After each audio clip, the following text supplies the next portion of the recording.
মিশে কথা কয়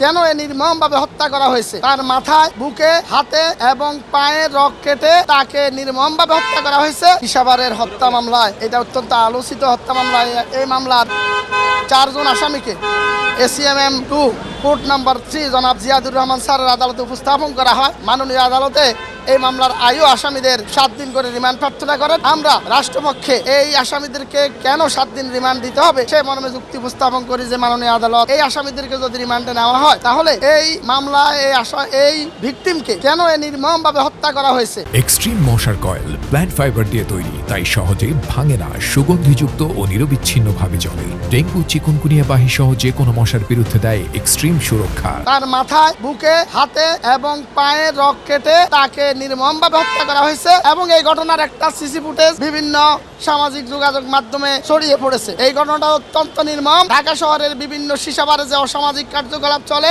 এই সীসাবার গুলা যে মাস্তানদের পৃষ্ঠপোষকতা করে সে বিষয়ে আমরা আদালতের দৃষ্টি আকর্ষণ করলে মাননীয় আদালত রাষ্ট্রপক্ষের বক্তব্যে সন্তুষ্ট হয়ে আসামিদের প্রত্যেককে 3 দিন করে রিমান্ড মঞ্জুর করেন।